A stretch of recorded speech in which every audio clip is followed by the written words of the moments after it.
I'm Udar Pratap Singh. You're joining us on NewsX. Prime Minister Narendra Modi is shortly to launch e-Rupee. It is, of course, a person and purpose-specific digital payment solution. He's going to be launching this via video conferencing. The benefits of e-Rupee are cashless and contactless digital payments, connecting service sponsors and beneficiaries digitally and ensuring leak-proof delivery of several welfare services. It's in fact been developed by the National Payments Corporation of India in collaboration with the Department of Financial Services, the Union Ministry of Health and Family Welfare, as well as the National Health Authority. It's a QR code or SMS string-based e-voucher, which is delivered to the mobile phones of beneficiaries directly. Users of e-Rupee will be able to redeem the voucher without a card, digital payments app, or in fact internet banking access at the service provider. So as you can see, that function of course has begun there. The Prime Minister will be formally launching this new digital payment platform in just a few moments. We will of course cut live to him as he begins speaking, but also with us live on the broadcast at this point is Dr. Sharat Kohli, economist. We have Professor Aman Agarwal, Director, Indian Institute of Finance, joining us live. Karthik Sharma, co-founder Decode AL, is joining us live as well. Ravi Vishweshwarai Sharat Prasad, telecom and IT consultant, also joins us live on the broadcast. Welcome all of you and thank you for being with us. Professor Agarwal, if I can begin with you first, what is your first reaction to this new digital platform interface? What do you believe will be its main advantages for the consumer? Yes, first of all, it's not an interface, it's a digital payment system which is being newly developed, which actually surpasses all kinds of UPI frameworks which are currently existing. And in this particular case, the sponsor and the person who wants to give the money and the person who is the recipient of the money, both of them are directly connected in a way which works more like e-voucher, wherein the person gets the information in the form of either QR code or an SMS, surpassing all kind of UPI apps. Now, this is certainly a very unique form, and I would say, in a way, a kind of a first step towards the digital payment, the CBDC, the Central Bank Digital Payment Framework, which is being proposed and being discussed by RBI for quite some time now. And this is where there would be no interface, direct transfer, but certainly it is only a limited scope in the sense that only those who want to benefit from it will be getting these SMSs, or they will be getting these so-called e-voucher format structures of QR codes. Now, this is where... Okay, the Prime Minister, in fact, launching this as we speak. Let's cut across live. Let's cut across live. The PM launching this. उन्मुखी और कल्याणकारी योजनाओं का सीधा और पूरा लाभ लोगों तक पहुंच रहा है। प्रधानमंत्री जी के संकल्प और विकास मंत्र सबका साथ, सबका विकास, सबका विश्वास की एक मजबूत ताकत है डिजिटल इंडिया। डिजिटल इंडिया के समाधान और नवाचार लोगों की जिंदगी को बेहतर बनाने में लगातार योगदान दे रहे हैं। ऐसे कई प्लेटफॉर्म्स आज भारत को डिजिटली सक्षम समाज के रूप में स्थापित करने में महत्वपूर्ण भूमिका निभा रहे हैं। साथियों, मिनिमम गवर्नमेंट, मैक्सिमम गवर्नेंस के सिद्धांतों पर चलते हुए सरकार और जनता के बीच, सिस्टम और सुविधाओं के बीच, समस्याओं और सर्विस के बीच गैप कम करना, इनके बीच की मुश्किलें खत्म करना और जन सामान्य की सुविधा बढ़ाना ये समय की मांग रहा है। और इसलिए डिजिटल इंडिया सामान्य नागरिक को सुविधा और उनके एम्पावरमेंट का एक बहुत सशक्त माध्यम है। देश के हर वर्ग ने, समाज के हर तबके ने टेक्नोलॉजी आधारित ऐसे कई प्लेटफॉर्म्स को बहुत ही कार्यकुशल, प्रभावी और किफायती तरीके से अपनाया है। डिजिटल इंडिया के इसी संकल्प को आगे बढ़ाती एक नई पहल है ई-रूपी। यह भारत के सबसे सफलतम पेमेंट प्लेटफॉर्म भीम यूपीआई पर आधारित है।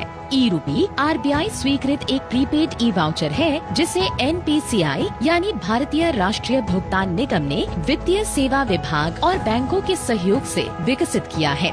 ई-रूपी विशिष्ट सेवा के भुगतान के लिए लाभार्थी को जारी किया जाता है। यह एक QR कोड या SMS स्ट्रिंग आधारित ई वाउचर है, जिसे लाभार्थी के मोबाइल पर भेजा जाता है। इस कोड के माध्यम से सेवा प्रदाता के अकाउंट में डायरेक्ट फंड ट्रांसफर किया जाता है। सरकारी संस्थाएं, कॉरपोरेट या कोई भी सेवा प्रायोजक अपनी पार्टनर बैंक की मदद से ई-रूपी वाउचर जनरेट कर सकते हैं। सेवा प्रदाता केंद्र पर लाभार्थी ई-रूपी के माध्यम से भुगतान कर सकते हैं। सेवा प्रदाता केंद्र वाउचर के रूप में मिले QR कोड या SMS को स्कैन करेंगे। लाभार्थी के वेरिफिकेशन के लिए एक कोड लाभार्थी के मोबाइल नंबर पर भेजा जाएगा। वेरिफिकेशन हो जाने पर तुरंत भुगतान होने की पुष्टि हो सकेगी। यह वाउचर कैशलेस और कॉन्टैक्टलेस है। इसका उपयोग सिर्फ एक बार ही किया जा सकता है। यह पूरी तरह से सुरक्षित और विश्वसनीय है। लाभार्थियों की निजी जानकारी पूरी तरह से गोपनीय होती है। ई-रूपी सुनिश्चित करता है सेवाओं की टारगेटेड और लीक प्रूफ डिलीवरी, वितरण प्रणाली के सरलीकरण के साथ साथ न्यूनतम प्रशासनिक लागत। ई-रूपी सरकारी योजनाओं का लाभ जन सामान्य तक पहुंचाने की दिशा में एक क्रांतिकारी पहल है।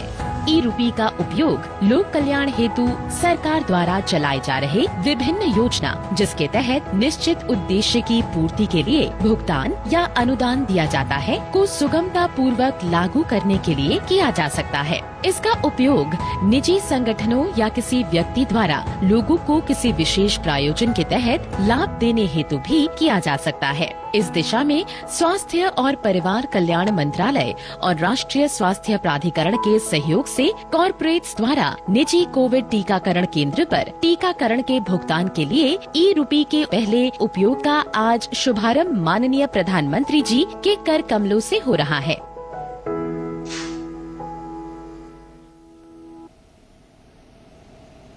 सचमुच ई-रूपी डिजिटल भारत की ओर एक बहुत ही मजबूत कदम है। अब माननीय प्रधानमंत्री जी की अनुमति से ई-रूपी का कोविड-19 वैक्सीनेशन के लिए शुभारंभ करेंगे। आइए हम आपको ले चलते हैं वैक्सीनेशन सेंटर पर। Okay, so of course now e-Rupee also being launched at a vaccination center. It will also be applicable through the CoWIN app. So of course this is a new, a new innovation, of course, made formal, made of course, which has been launched not just of course across various other forms of payment, but also even for the vaccine, which currently is something which is very important. The vaccination program will also work in concurrence with this e-Rupee new payment platform. Let me get in Karthik Sharma at this point as well. Karthik, after the demonetization, we've seen a big focus, a big thrust by the government on digitization, on digital modes of payment, on trying to make India cashless. And perhaps this is another step in that direction, do you believe, Karthik? NPCI was set up 8-9 years ago, and then time and again new initiatives have been taken up by the government, whether it's UPI, a Viva interface, and now as Professor was talking about, it is more like a platform. It's actually a game changer because it now introduces, a lot of people were drawing parallels to this being like a digital currency, but it's a precursor, as he mentioned, to launching a centralized digital currency going forward. This is more like a voucher-based system, and the advantage being that it's more secure, it's more leak-proof, and it's got prepaid inherent in the nature. Because a lot of times in a country like India, there's a lot of euphoria and fear while doing digital transactions and payments because of seller or buyer level fraud and a lot of leakages which happen. And I think taking cue from what is happening in the West, where voucher-based systems are very popular and safe and sound, and it's a secure handshake which happens between the buyer and seller digitally. I think in that sense, it's a great step forward, and it's only a matter of time when I think RBI is going to build on top of this platform or stack a virtual digital currency in which the underlying asset would be rupee. So I think it's a welcome step, and I am extremely bullish about the future possibilities of fintech in India using this and leveraging this platform. Stay with us. The Prime Minister has begun speaking. Let's cut across.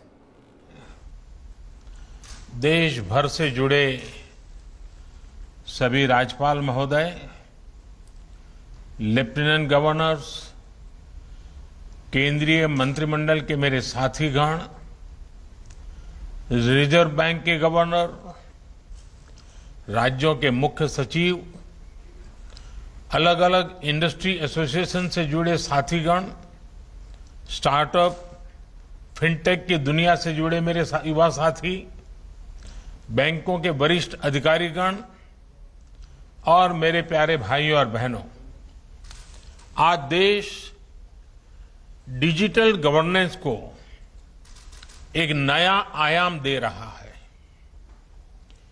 ई रूपी voucher देश में digital transaction को, DBT को और प्रभावी बनाने में बहुत बड़ी भूमिका निभाने वाला है।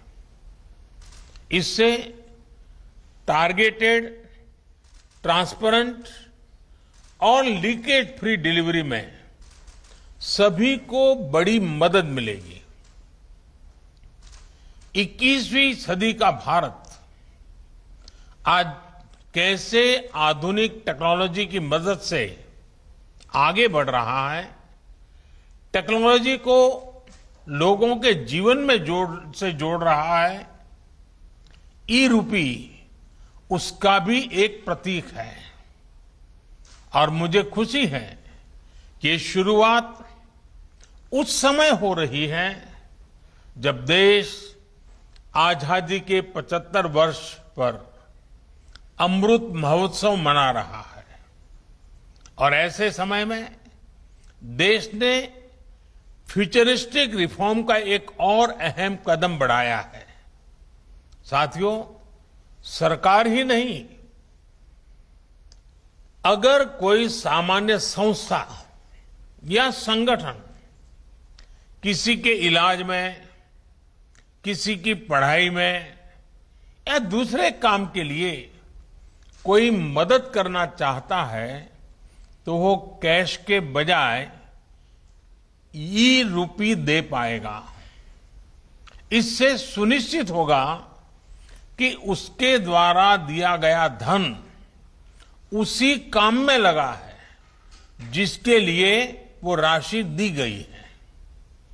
अभी शुरुआती चरण में ये योजना देश के हेल्थ सेक्टर से जुड़े बेनिफिट्स पर लागू की जा रही है। मान लीजिए कोई ऑर्गेनाइजेशन सेवा भाव से भारत सरकार के द्वारा जो मुफ्त वैक्सीन दी जा रही है उसका लाभ लेना नहीं चाहता है, लेकिन जो प्राइवेट अस्पतालों में जहां कुछ कीमत देकर के वैक्सीन चल रही है उसमें भेजना चाहता है। अगर वो 100 गरीबों को वैक्सीन लगवाने की उसकी इच्छा है तो वो उन 100 गरीबों को ई रूपी वाउचर दे सकता है।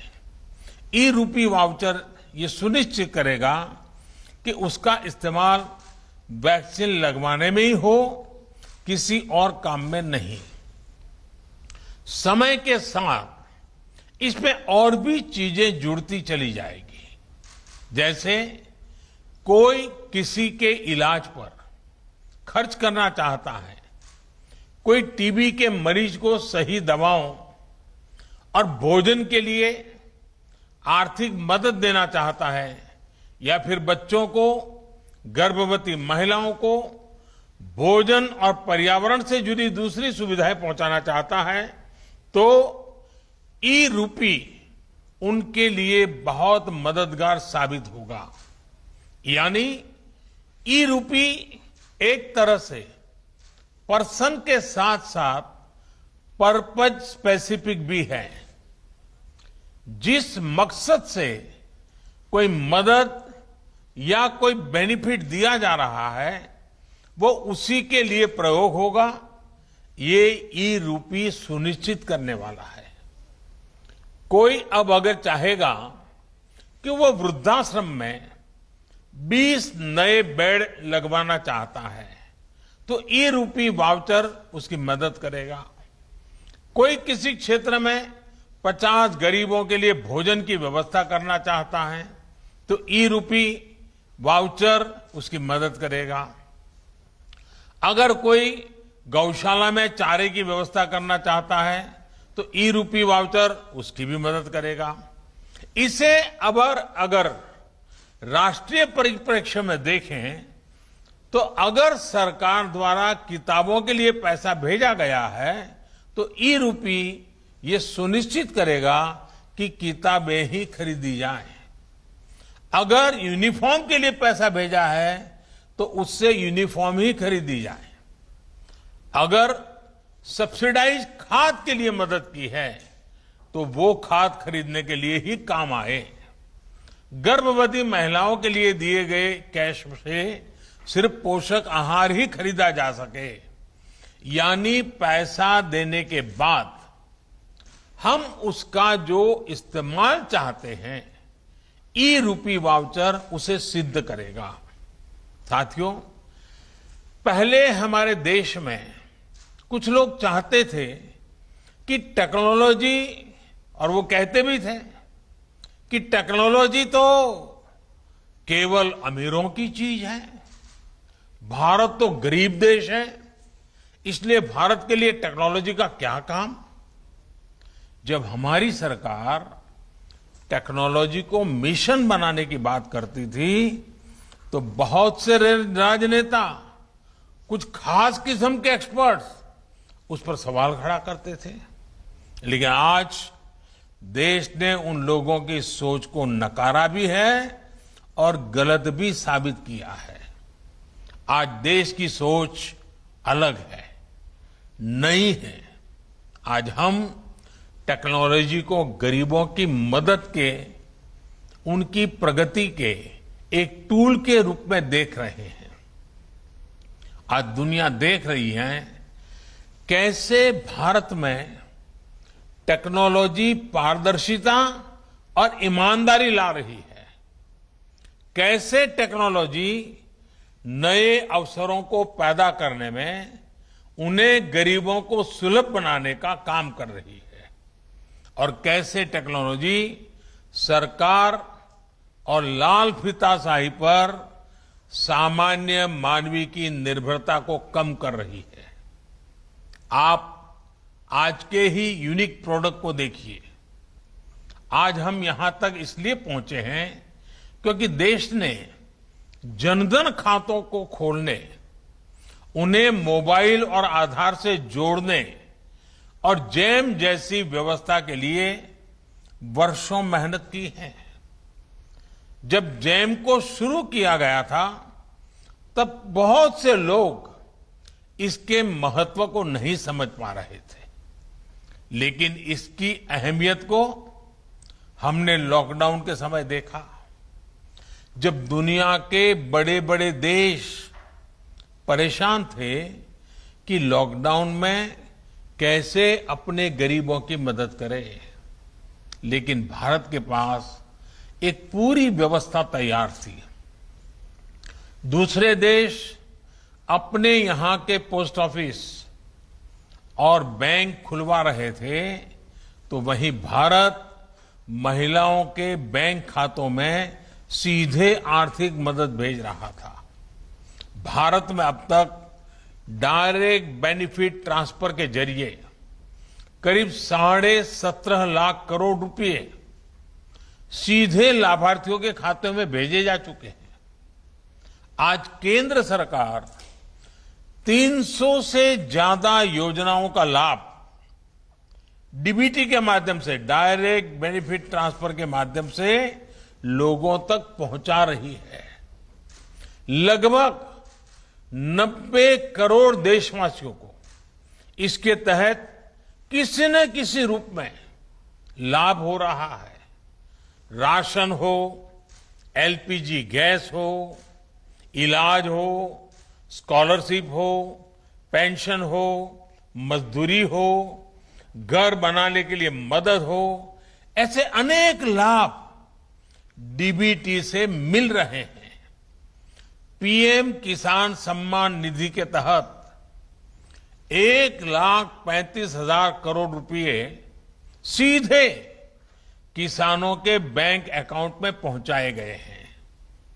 इस बार तो किसानों से जो गेहूं की सरकारी खरीद हुई है उसका लगभग 85,000 करोड़ रुपए सीधा किसानों के बैंक खाते में ही ट्रांसफर किया गया है। इन सारे प्रयोगों का बहुत बड़ा लाभ ये हुआ है कि देश के करीब करीब 2.25 लाख करोड़ रुपए से अधिक गलत हाथों में जाने से बचे हैं। साथियों, भारत आज दुनिया को दिखा रहा है कि टेक्नोलॉजी को एडप्ट करने में, उससे जुड़ने में वो किसी से भी पीछे नहीं है।